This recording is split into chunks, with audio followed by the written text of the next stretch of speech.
Ram Swaroop Taylor, इन दानदाताओं ने इस भव्य कार्यक्रम को सफल बनाने के लिए दान किया है। सभी लोग एक बार इन लोगों का हार्दिक स्वागत करते हैं और व्यास जी के द्वारा जो कथा हो रही है हम इसी प्रकार इस कथा का श्रवण करते हैं। धन्यवाद।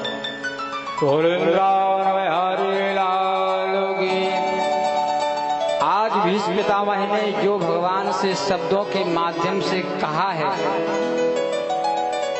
कि प्रभु संसार में जो आया है उसे जाना तो पड़ता ही है, मगर संसार में आना तभी सार्थक है उसका जब वो है आपके चरणों से जुड़ जाए। तभी कह रहे हैं, बस यही मांग रहे हैं और कुछ नहीं। इतना तो करना भगवान, क्या मैं जा रहा हूं, आपकी प्रतीक्षा में खड़ा था।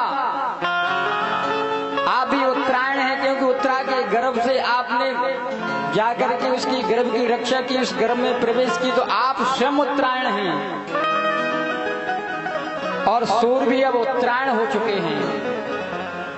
वैसे मैं चाहता तो ना भी जाता, क्योंकि मुझे इच्छा मृत्यु का वरदान प्राप्त है, मगर यही मांग करके जा रहा हूं। क्या इतना तो करना स्वामी, जब प्राण तन से निकले, प्राण हमारे तन से निकले तब हम आपका दर्शन करते रहें, बस यही मांग हमारी है। और श्री सूत जी महाराज कह रहे हैं, ऐसे कह करके भीष्म पितामह ने अपने कलेवर को वहीं छोड़ दिया। सर्वे बभूस्ते तूष्णीम बयाशीमम दिनातयम, और जैसे ही उस कलेवर को छोड़ा है देवताओं ने वाद्य आदि बजाने प्रारंभ कर दिए। भीष्म पितामह के ऊपर पुष्पों की वर्षा होने लगी और सभी भाइयों ने मिलकर के, युधिष्ठिर जी ने मिलकर के भीष्म पितामह की क्रिया को संपादन किया है। और जैसे ही उस क्रिया को संपादन किया और तुरंत भगवान ने कहा कि अब तो हमको जाना है। हमारे भी यदुवंशी लोग हमारी प्रतीक्षा में बैठे हुए हैं और आज युधिष्ठिर ने भगवान को विदा कर दिया और साथ में अपने भैया अर्जुन को भी भेज दिया, जाइए और भगवान को सकुशल छोड़ करके आइए। जो सारे संसार की कुशलता को संभालते हैं आज कह रहे हैं कि इनको कुशलता से छोड़ करके आइए। क्यों? क्योंकि भगवान के प्रति छोटे भाई होने का जो भाव युधिष्ठिर जी में है वही कह रहे हैं। और आज जैसे ही भगवान की यात्रा कुरु वंश की गलियों के बीच से जैसे ही निकल करके जा रही है, कुरु वंश की स्त्रियां भगवान पर पुष्प वृष्टि कर रही हैं, साथ में अर्जुन जा रहे हैं और भगवान को जैसे ही वहां छोड़ा है तो अर्जुन का भी मन भगवान को छोड़ने को नहीं हो रहा है। ऐसे ऐसे अर्जुन को 7 महीने का समय व्यतीत भगवान के यहाँ हो गया।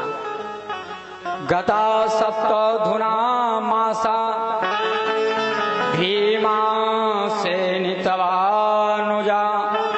इधर युधिष्ठिर कह रहे हैं अपने भैया भीम से, भीम भैया अर्जुन को जाए 7 महीने का समय व्यतीत हो गया है,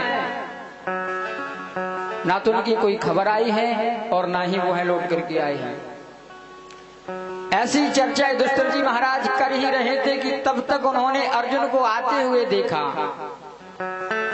अर्जुन का मुख कमल मंडल एकदम लटका हुआ है, चेहरे का जो तेज था वह क्षीण हो गया है, आंखों से अश्रुपात चल रहा है, आंखों में कीचड़ लगा हुआ है। पूछ दिया, अर्जुन क्या हुआ है, किस प्रकार से मुंह लटका करके आए हो? अर्जुन कहने लगे, वंचितो हम महाराज हरिणा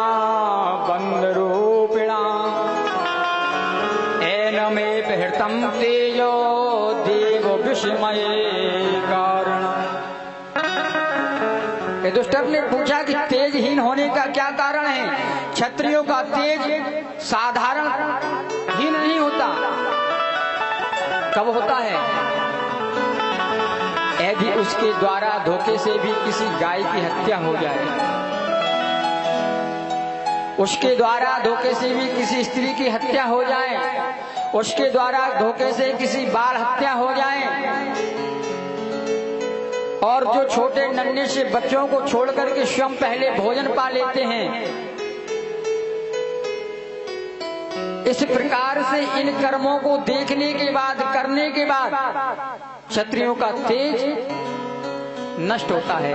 तो मुझे भरोसा है कि तुम्हारे द्वारा यह ऐसा कुछ सत्कर्म हो ही नहीं सकता। क्या कारण है? अर्जुन का कंठ अवरुद्ध हो गया, रोते हुए चरणों में गिर पड़े और कहने लगे, वंचितो हम महाराज, महाराज हम तो ठग गए हैं। क्या हुआ है? बोले कि जिन गोविंद का आश्रय लेकर के हमने इतने बड़े बड़े दिवंगल मगरमच्छों जैसे योद्धाओं को जीत लिया था, जिन भगवान की कृपा से हम लाक्षागृह जैसी कठोर स्थिति से बाहर निकल करके आए थे, जिस भगवान की कृपा से हमें विष देने के लिए जो षड्यंत्र रचा गया था, उससे भी उन्होंने हमारी रक्षा की थी, आज वही गोविंद हमें छोड़ करके अपने धाम के लिए गमन कर गए हैं। और जैसे ही कहा कि गोविंद हमें छोड़ करके चले गए हैं, युधिष्ठिर ने कहा, भारी अर्जुन तू 7 महीने में लौट करके आया और आकर के ऐसे समाचार सुनाया है, इतना अप्रिय समाचार लेकर के आया है तू। सारे भाई मिलकर के रुदन करने लगे और पास में खड़े माता कुंती ने जैसे ही सुना कि गोविंद हमें छोड़ करके चले गए हैं, और तुरंत खड़े खड़े ही अपने प्राणों को वहीं छोड़ दिया। बोले जब भगवान नहीं है, हमारा कन्हैया नहीं है, तो हम रह करके क्या करेंगे, और अपने प्राणों को वहीं छोड़ दिया है। आज पांडव लोग बड़े दुखी हो रहे हैं, और इसी क्रम में सूत जी महाराज कह रहे हैं, उत्तरायण एक पावन पुत्र को जन्म दिया,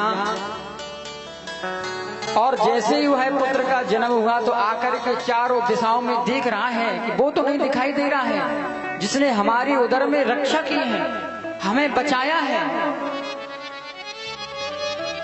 और ब्राह्मणों ने मिलकर के उस पुत्र का नाम विष्णुरात रखा, और वह जब परीक्षण कर रहा था, उसी परीक्षण करने के कारण विष्णुरात का नाम ही परीक्षित पड़ गया। बोले परीक्षित महाराज की। और जैसे ही परीक्षित महाराज का जन्म हुआ और ब्राह्मणों ने उनकी भविष्य की जब घोषणा की, और युधिष्ठिर ने तुरंत राज्य गद्दी पर उन्हें आसक्त कर दिया, तिलक कर दिया। बोले कि अब प्रभु नहीं है, गोविंद जब छोड़ करके चले गए हैं तो हमारा रहने का क्या कारण है।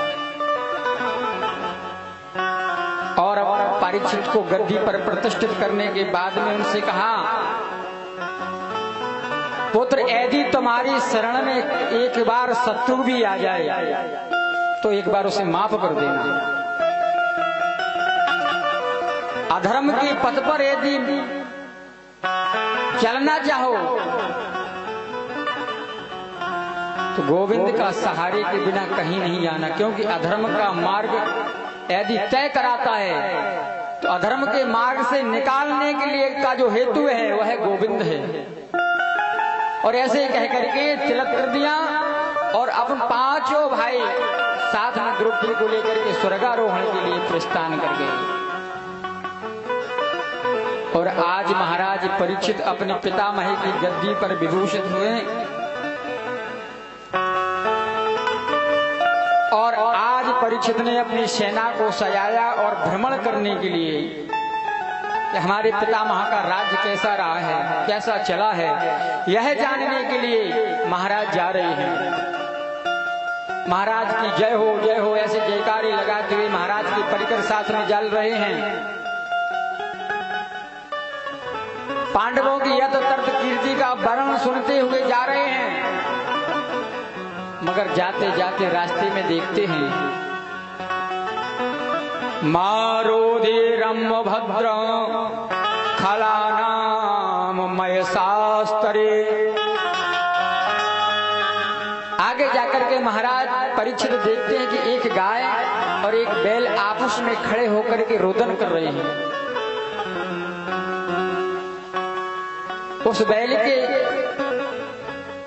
3 पैर काट दिए गए हैं, एक पैर से खड़ा होकर के वह रोदन कर रहा है, और गाय माता भी दुबली पतली होकर के उसे सांत्वना दे रही है, तसल्ली दे रहे हैं। जब इस प्रकार से पूछा कि मारोधी रम भद्र खलानाम शाश्वता, तब तक महाराज की दृष्टि पड़ी कि एक काला कलूटा पुरुष हाथ में नग्न तलवार को लेकर के चला रहा है। सावधान, कौन हो? महाराज ने कहा। और जैसे ही महाराज को देखा तो कहा कि मैं कली हूं, मैं कलयुग हूं। तुम्हारी इतनी हिम्मत हो गई है कि हमारे राज्य में आकर के इस निर्बल गाय को परेशान कर रहे हो, इसे कष्ट प्रदान कर रहे हो, चले जाओ हमारे इस राज्य से, और नहीं तो हम तुम्हें मृत्यु का ग्रास बना देंगे। और जैसे ही महाराज परीक्षित ने बाण का संधान करना चाहा, त्राहिमाम रक्षा करो ऐसे कह करके महाराज के चरणों में गिर गया। और जैसे ही महाराज के चरणों में गिरा तो परीक्षित जी को अपने दादा की याद आ गई, युधिष्ठिर जी की, कि एक बार शत्रु भी यदि शरण में आ जाए तो उसे छोड़ देना चाहिए। महाराज परीक्षित कहने लगे कि तुम हमारे इस राज्य से शीघ्र चले जाओ। कलयुग कहने लगा कि महाराज हम जिधर भी जाते उधर आप ही हमें दिखाई देते हैं, क्योंकि पूरी सम्राट पृथ्वी की आप ही हैं। महाराज अब आप मुझे रहने के लिए कोई जगह ही दे दो। तो आज परीक्षित जी ने कलयुग को जगह प्रदान की है। दो तपान स्त्रिया सोना यत्र धर्म चतुर्विदा। दो तपान स्त्रिया सोना, 4 जगह दी है। बोले जहां जुआ खेलता हो, जहां दाव लगाया जाता हो, वहां कलयुग तुम्हारा वास होगा। समाज में जुआ इतना कुत्सित कर्म है, ये हम और आपको गर्त में ले जा रहा है। भाई जुआ में हम और आप कैसे जीत सकते हैं? प्रमाण है, जब महाराज परीक्षित के दादा मह नहीं जीत पाए, हम और आप कैसे प्रसन्न रह सकते उसमें?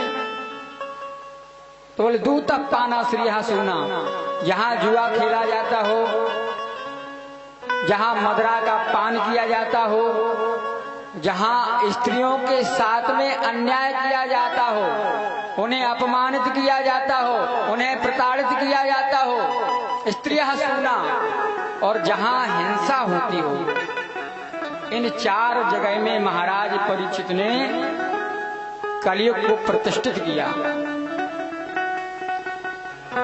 पुनश्च याच माना, एक दोबारा हाथ जोड़ करके कहने लगा, महाराज जैसा मेरा स्वरूप था वैसी आपने मुझे जगह दे दी,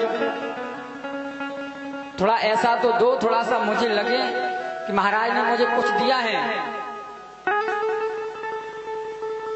तो महाराज कहने लगे ऐसा तुम में क्या विशेषता क्या है, आपके अंदर ऐसी क्या विशेषता है जिसके प्रभाव से हम प्रसन्न होकर के तुम्हें सुंदर सा कोई जगह दे दें?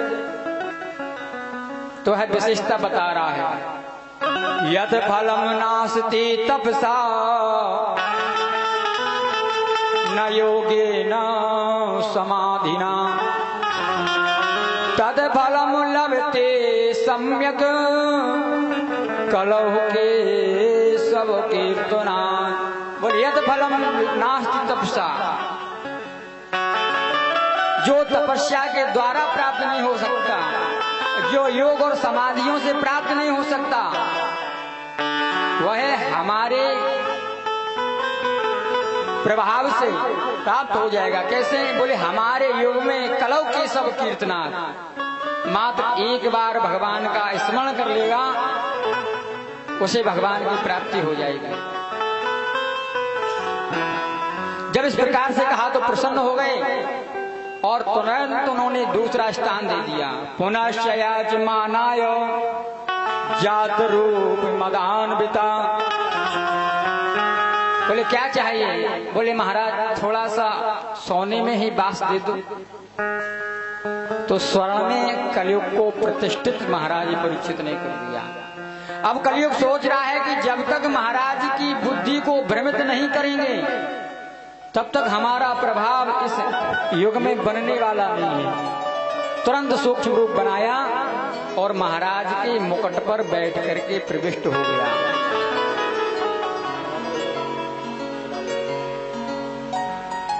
और जैसे ही महाराज वहां से चलने को उद्यत हुए, वन में जाकर के महाराज यत्र तत्र घूम रहे हैं और आज महाराज समीक ऋषि की कुटिया पर पहुंच जाते हैं।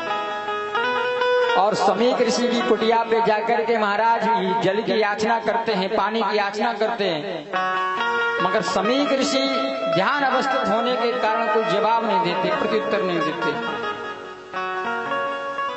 तो महाराज को लगा कि हम इनके दरवाजे पर आए हैं, हमें पूछ नहीं रहे हैं, और मानो योग की तपस्या का स्वांग बना करके बैठे हैं। पास में मरा हुआ सर्प पड़ा था, उठा करके परीक्षित ने धनुष कोटि से महाराज समीक ऋषि के गले में डाल दिया। यह कलयुग का प्रभाव है। धर्मात्मा मनुष्य को भी कुत्सित कर्म करने के लिए वह बाध्य कर देता है। और जैसे ही डाला है और उधर खेलते हुए बच्चों ने जाकर के समीक ऋषि के पुत्र श्रृंगी ऋषि से कहा कि महाराज परीक्षित ने आपके पूज्य पितामह का अपमान किया है। क्या किया है? बोले कि आपके पिताजी की गले में मरा हुआ सर्प डाल दिया।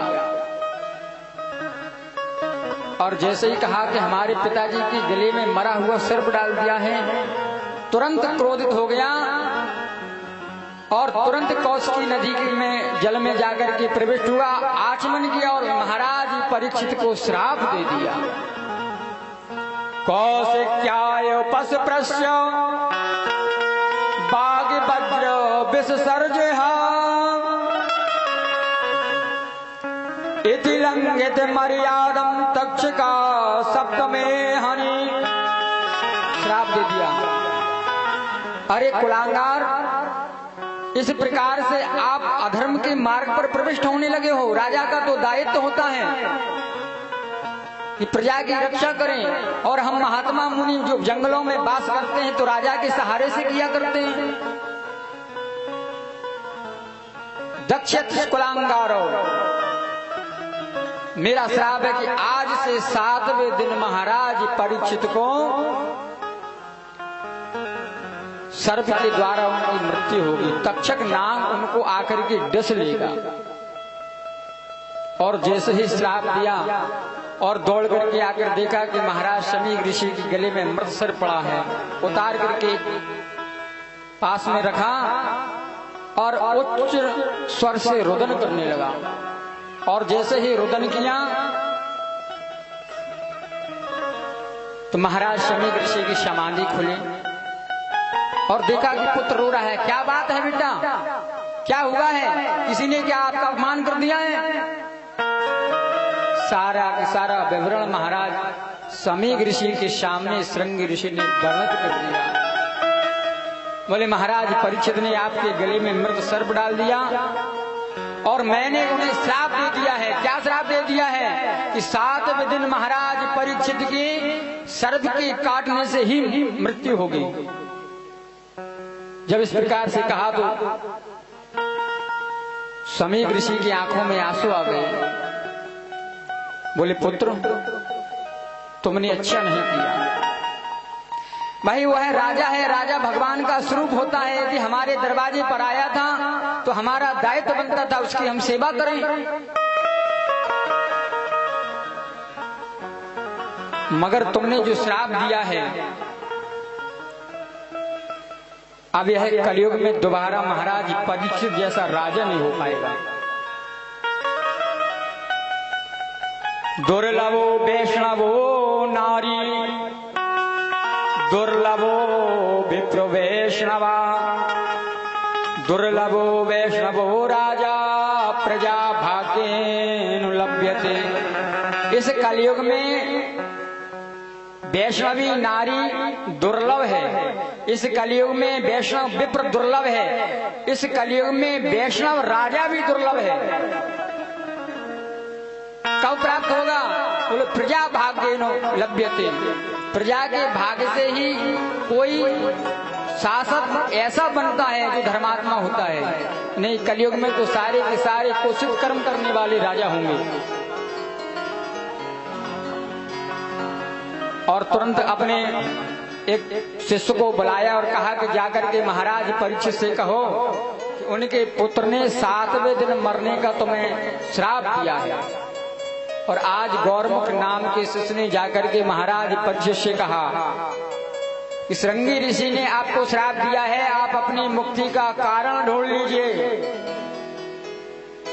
और जब इस प्रकार से कहा तो परीक्षित कहने लगे कि आपके गुरुपुत्र ने अच्छा नहीं किया। भाई मैंने एक संत का अपमान किया है, उन्हें तो श्राप यह देना चाहिए थे कि हम उसी क्षण मर जाएं, उसी क्षण हमारी मृत्यु हो जाए।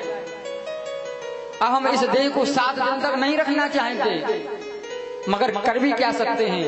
ब्राह्मण पुत्र का श्राप है तो 7 दिन तक तो मुझे जीना ही होगा। अहो मया नीच मनाय वक्कृतम, ऐसा नीच कर्म हमारे द्वारा हो गया है।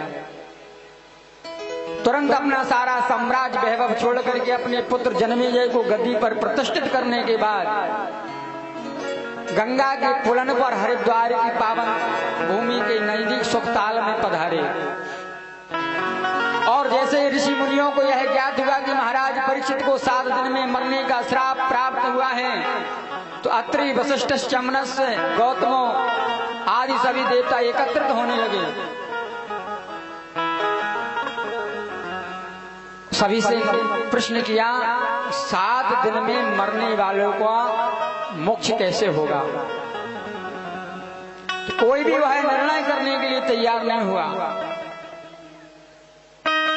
जब वह निर्णय करने के लिए तैयार नहीं हुआ तो उसी समय भगवान की प्रेरणा से व्यास जी के पुत्र श्री सुखदेव जी का आगमन हुआ। तत्रा भवद भगवान व्यास पुत्र। और जैसे ही व्यास जी के पुत्र सुखदेव जी का आगमन हुआ तो दिगंबरो वक्र विकीर्ण केशो, शरीर पर कोई वस्त्र नहीं है, दिगंबर स्वरूप है। सारे के सारे बाल बिखरे पड़े हैं। और जैसे ही महाराज परीक्षित ने देखा तो तुरंत स्वागत करने लगे, आइए महाराज। और आकर के जैसे बैठे हैं तो परीक्षित ने एक ही प्रश्न कर दिया, बरियाने सुते प्रश्न क्रतो लोक हृतो नृपा। राजा ने यह प्रश्न किया कि महाराज 7 दिन में मरने वाले की मुक्ति कैसे होगी। तो उन्होंने तुरंत कह दिया 7 दिन में मरने वाले की मुक्ति तो बड़ी सरल है। खड़वांग नाम राजर्षि, खड़वांग नाम के राजा ने तो 2 मुहूर्त में ही मुक्ति प्राप्त की थी। तो क्या करना होगा? बोले मन को संसार से हटा करके भगवान के चरणों में जोड़ दो, मुक्त हो जाओगे। अमृत है हरि नाम जगत में, अमृत है हरि नाम जगत में, इसे छोड़े विष पीना क्या, हरि नाम नहीं तो जीना, हरि नाम नहीं तो जीना क्या, हरि नाम नहीं तो जीना क्या, हरि नाम नहीं तो जीना।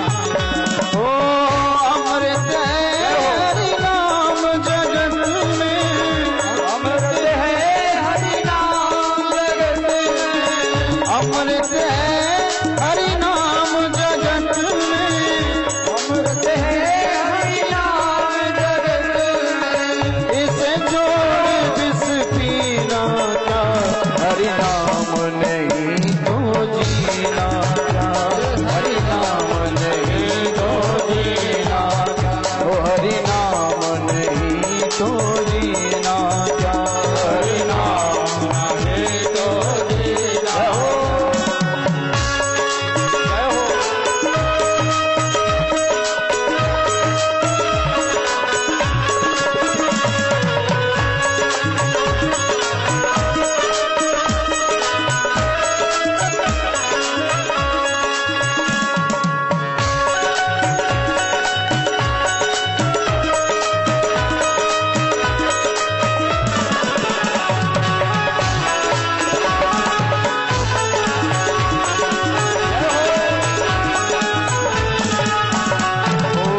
काल सदा अपने रस डोले, काल सदा अपने रस डोले, ओ काल सदा अपने रस डोले, काल सदा अपने रस डोले, ओ ना जाने कब सिर चढ़ बोले, ना जाने कब सिर चढ़ बोले, ओ ना जाने कब सिर चढ़ बोले,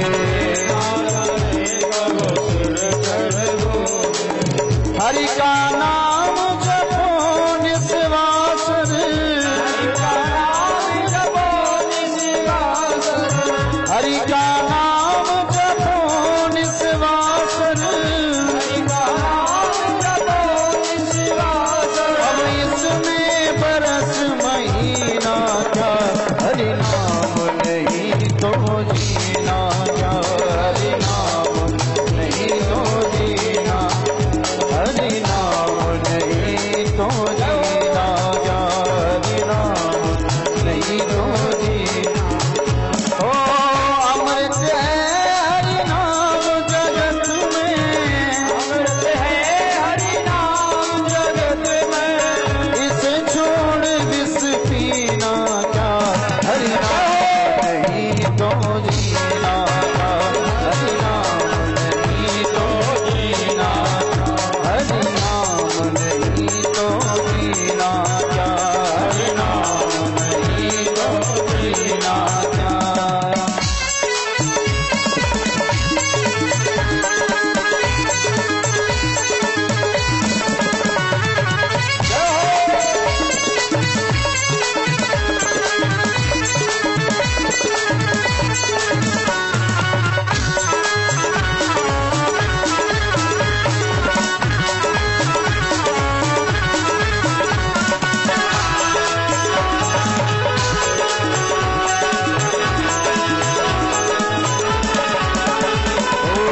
तीरथ है हरि नाम तुम्हारा, तीरथ है हरि नाम तुम्हारा, ओ तीरथ है हरि नाम तुम्हारा, तीरथ है हरि नाम तुम्हारा, फिर क्यों फिरता मारा मारा, फिर क्यों फिरता मारा मारा, ओ फिर क्यों फिरता मारा मारा,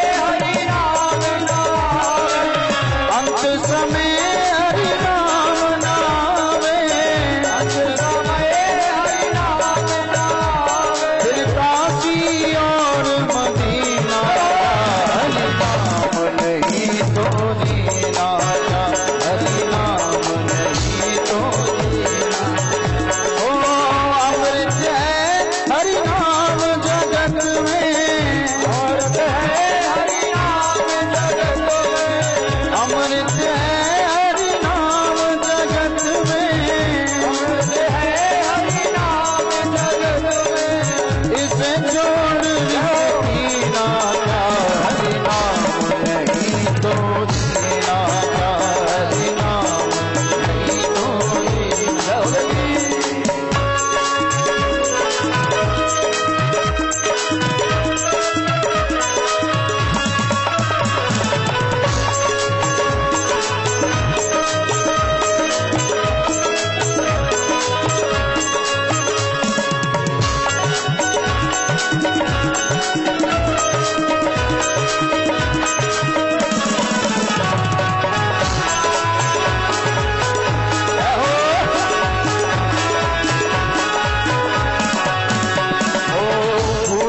से अब संग सजावे, भूषण से सब रंग सजावे, भूषण से अब रंग सजावे, भूषण से सब रंग सजावे, रसना पे हरि नाम नावे, रसना पे हरि नाम नावे, रसना पे हरि नाम नावे,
एक बार बोलिए राधे। और आज महाराज परीक्षित को बड़ा सुंदर सा उपदेश दे रही है। बरियाने सुते प्रश्ना प्रदो लोक हितम नृपा। हे बरियाने सुते प्रश्ना, सुंदर प्रश्न किया है। यह अपने लिए प्रश्न नहीं है राजन, इससे प्रश्न से संसार के प्रत्येक मनुष्य प्रसन्न हो जाएंगे, क्योंकि 7 ही दिन में सबको मरना है। 7 ही दिन के अंदर तो हम और आप मरते हैं, 7 ही दिन के अंदर हम और आप कर्म करते हैं। वही प्रश्न महाराज परीक्षित ने किया है और उसका सार बता दिया कि अमृत है हरि नाम जगत में, और इसे छोड़े विष पीना क्या। हरि नाम नहीं तो जीना क्या, हरि नाम नहीं तो जीना क्या। मुख्य सूत्र बता रहे हैं। अब आगे क्या क्या उपदेश करेंगे इसको श्रवण करेंगे और 10 मिनट के लिए हम और आप विराम ले लेते हैं। उसके बाद में फिर पुनः कथा में प्रवेश करेंगे। बोल वृंदावन बिहारी लाल की जय श्री राधे।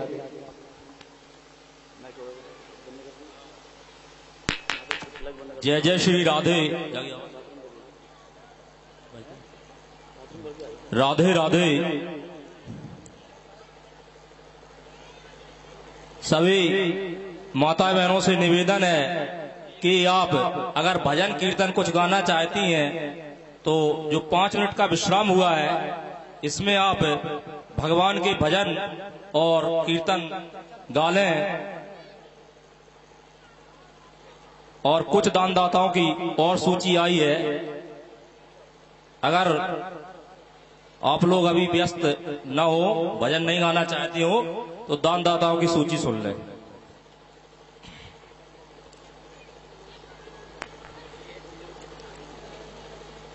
₹200 रामवीर वर्मा, 50 रुपए छोटे वर्मा, 200 रुपए प्रदीप प्रजापति, 5100 रुपए रमाकांत ओझा, 5100 रुपए विनोद सिंह MP पुलिस, 1100 रुपए मनीष सिंह, 500 रुपए नरेश बघेल, 1000 रुपए जदवीर सिंह उर्फ डोकर, 1200 रुपए रसाल सिंह पूर्व विधायक नरिया, 2100 रुपए कल्लू गौरई हाल भिंड, 1100 रुपए अजमेर सिंह आड़तिया, 5100 रुपए जसराम सिंह मिस्त्री, 1000 रुपए मान सिंह महावीरगंज, 1100 रुपए मुलारे सिंह दरवाजा, 2100 रुपए धर्म सिंह धर्मू, 1000 रुपए पूरन सिंह मास्टर टकपुरा, 5100 रुपए राघवेंद्र सिंह उर्फ पप्पू, 2100 रुपए महावीर सिंह रामायणी, 500 रुपए उम्मेद सिंह तोमर जो हॉस्टल है इनका रोन में असवार वाले, 500 रुपए राजू मेडिकल रोन, 1505 रुपए देवलाल बघेल माते, 11000 रुपए श्री भीम सिंह भिम्बे, 2100 रुपए श्री हिम्मत सिंह लम्बरदार, 500 रुपए श्री अरविंद सिंह पप्पू, 510 रुपए महबूब खां और 15 किलो चावल दिए इन्होंने, 210 रुपए तखत सिंह कक्का, 2100 रुपए श्री लल्लू सिंह फौजी, 1100 रुपए पंडित श्री राधेश्याम गोस्वामी जसवंतपुरा, 510 रुपए नाथूराम हरजन, 1200 रुपए तहसीलदार सिंह करू, 50 रुपए महेश प्रताप सिंह दादा भाई मेहोना, 100 रुपए मनोज गुप्ता, 500 रुपए देवेंद्र सिंह बाबा, 200 रुपए अजय सिंह डेरी वाले मानगढ़, 500 रुपए हरविलास हरजन, 1500 रुपए कल्लू खां पड़ौरा हाल रोन, 105 रुपए छोटे पप्पू हरजन, 500 रुपए शेर सिंह हरजन, 500 रुपए भारत सिंह हरजन, 1100 रुपए खल्लू राठौर, 1100 रुपए जगराम बघेल, 100 रुपए धन सिंह हरजन, 500 रुपए पंचम सिंह मास्टर, 700 रुपए बिमलेश हरजन, 500 रुपए अशोक दोहरे, 500 रुपए श्रीराम हरजन, 1100 रुपए रविंद्र सिंह महावीरगंज, 500 रुपए एहबरन सिंह, 500 रुपए रविंद्र सिंह मंदिर वाले, 500 रुपए कमल सिंह पटेल, 500 रुपए मेवालाल खटीक, 1105 रुपए मुन्नी देवी पड़ौनपुरा वाले, 1100 रुपए कैलाश सिंह भदौरिया, 1000 रुपए नाथू ओझा, 1100 रुपए ध्यानेंद्र सिंह माते, 500 रुपए और 50 केजी शक्कर संतोष सोनी, 3100 रुपए बलवीर सिंह छिड़िया, 2100 रुपए रणवीर सिंह टीन वाले,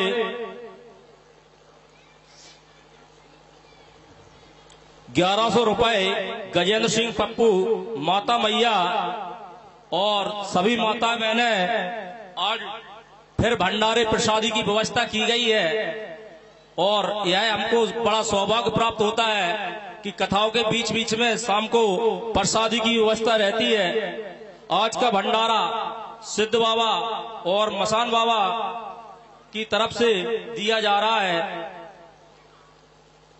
और राम सिंह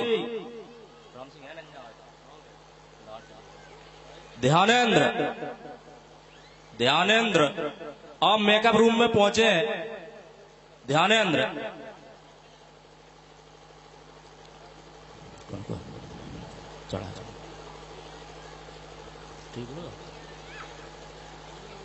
यह हमारा बड़ा सौभाग्य है कि गौरई गांव में बड़े बड़े भागवतकार रामायण चलती ही रहती हैं।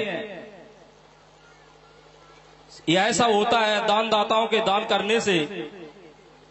इन सभी दान दाताओं के लिए बार बार तालियों के लिए हम संबोधन नहीं करते हैं, लेकिन एक बार सभी लोग तालियों के लिए तैयार रहे और सभी दान दाताओं को अभिवादन करने के लिए दोनों हाथ से तालियां बजाएं। धन्यवाद। राधे राधे।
बिटिया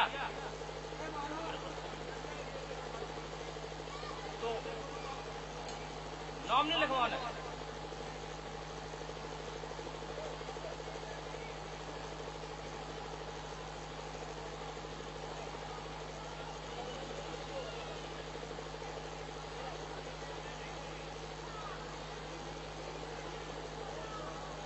महाराज पानी ले आया तुम्हारा है नहीं ऐसी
जय श्री राधे, जय श्री राधे। Mic check.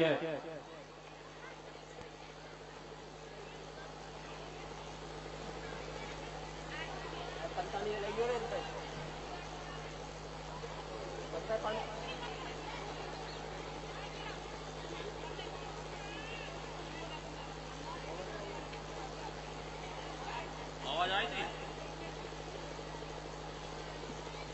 बोल तो रहा है। जय श्री राधे, जय श्री राधे। कौन से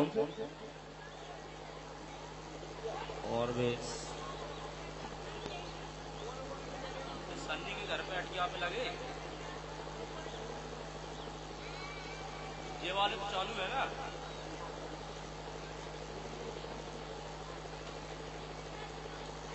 अच्छा तो बाजार में लगे दिवाले।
भगवान ने ये हाथ भगवान के लिए उठाने के लिए तो दिए हैं।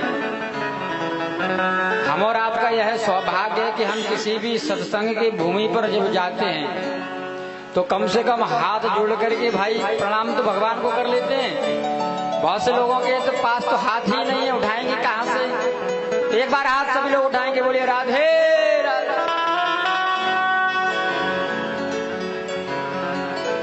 गोविंद मेरो है, गोपाल मेरो है। गोविंद मेरो है, गोपाल मेरो है। गोविंद मेरो है, गोपाल मेरो है। गोविंद मेरो है, गोपाल मेरो है। श्री बांके बिहारी नंदलाल मेरो है। श्री बांके बिहारी नंदलाल मेरो है। गोविंद मेरो है, गोपाल मेरो है। गोविंद मेरो है, गोपाल मेरो है। वो तो यशोदा को लाला गोपाल मेरो है।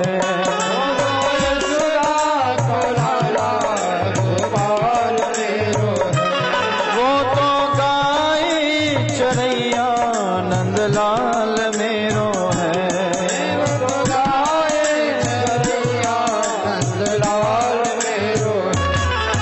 गोविंद मेरो है, गोपाल मेरो है। गोविंद मेरो है, गोपाल मेरो है। गोविंद मेरो है, गोपाल मेरो है। गोविंद मेरो है, गोपाल मेरो है। बोले गोविंद भगवान की जय हो। जब महाराज परीक्षित को सुखदेव जी कह रहे हैं कि राजन, खड़वांग नाम राजर्षि, खड़वांग नाम के राजा ने तो 2 मुहूर्त में ही मुक्ति प्राप्त कर ली थी। तुम्हारे पास में तो 7 दिन हैं, तो चिंता को हटाओ और मन को भगवान के चिंतन में लगाओ। क्या करना है? बोले यदि भगवान की भक्ति में संलग्न होना है तो 4 चीजों को विशेष रूप से करिए। कौन सी है महाराज? बोले जितासनो, जित श्वासो, जित संगो, जितेन्द्रिय, स्थूले भगवते रूपे मना संधारे धिया। जितासनो, जित श्वासो, जित संगो, जितेन्द्रिया। भगवान की पूजा कर तो सबसे पहले उसमें आसन जीतना होता है। भाई हम भजन करने के लिए बैठे, माला चल ही रही है, भगवान की आराधना चल ही रही है, पैर दर्द करने लगे, मन नहीं लग रहा है। भाई जब तक आसन को नहीं जीतोगे तब तक मन पर विजय नहीं पा सकते। पहले आसन जीतनी होगी, जो आपको सुखकर लगे, जो सरल लगे, जिससे आप ज्यादा समय तक बैठ सको, एक आसन बनाना चाहिए। जो आपको सुख प्रदान करते वही सुखासन बन जाता है। तो सबसे पहले राजन आसन को जीतना होता है। जितासनो जित श्वासो, फिर श्वास पर नियंत्रण करना पड़ता है, क्योंकि श्वास का जो तारतम्य है वह मन से जुड़ा है।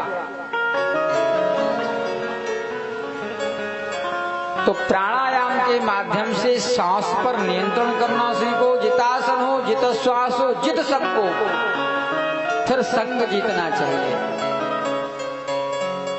असंग हो जाओ और जितेंद्रिय। यदि आप आसन जीत लोगे, श्वास पर आपका नियंत्रण हो जाएगा, कुंभक पूरक रेचक प्राणायाम के माध्यम से, तो आप अपने इंद्रियों को वश में कर सकते हो, वशवर्ती हो जाएंगे। भाई इंद्रियों का, श्रवण इंद्रिया का मन है कि हमें कुछ अच्छा सुनना चाहिए, तो सुनाओ जरूर, उसको मोड़ दो, उसे भगवान की भजन सुनाओ। जिह्वा जो रसेंद्रिया है कुछ खाने की चेष्टा कर रही हैं, तो इसे भगवान से जोड़ करके भगवान का प्रसाद इसे खिलाओ। इस प्रकार से राजन आप अपने मन पर काबू पा सकते हो, और फिर भगवान के चरणों में अपने मन को लगा करके उनका ध्यान करना चाहिए। जो घर में पूजा पाठ करते हैं उन्हें शायद ध्यान होगा, जब आरती की जाती है तो भगवान के चरणों की ओर निहारा जाता है, और जब भगवान के चरणों को आप एक टकटकी लगा करके देखेंगे, या उनकी मूर्ति को एक टकटकी लगा करके देखेंगे, तो फिर आप आंखों को जब बंद करोगे तो वह मूर्ति आंखों के सामने नचती हुई दिखाई देती है। आ जाती है कि नहीं आ जाती? मैया आती है कि नहीं? भाई किसी की भी आप ज्यादा चिंतन करोगे, आप आंख को बंद कर लो, वह मूर्ति सामने दिखाई देने लग जाती है। तो कह रहे हैं कि भगवान के चरणों का ध्यान करना चाहिए, और जिसकी जो कामना है, जो अन्न की कामना लेकर के यदि यजन कर रहा है, तो उसे माता अदिति की पूजा करनी चाहिए। जिसे रूपवान बनना है वह कामदेव की पूजा करे, जिसे बुद्धिमान बनना है वह भोलेनाथ की पूजा करे,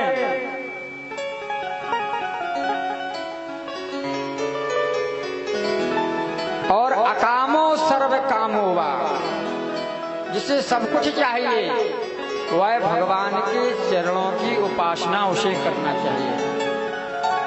इस प्रकार से बता रहे हैं। ब्रह्मणं च ब्रह्मन् गुणाख्यो गुणरसजं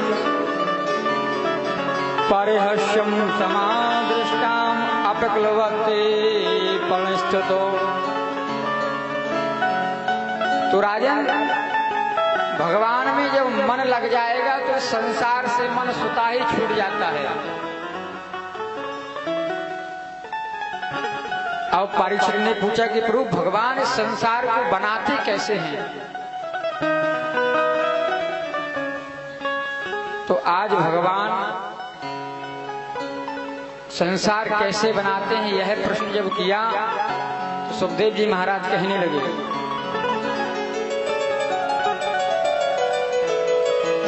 वह परमात्मा जब एक से अनेक होने की चेष्टा जब करता है तब वह अपने ही शरीर से सारी विभूतियों को तैयार कर देता है। वही नार बन करके, जल बन करके वह जल स्वरूप हुआ, और वही स्वयं कमल बन करके उस जल से प्रकट हुआ, और वही ब्रह्मा का रूप धारण करके उस कमल पर प्रतिष्ठित हो गया।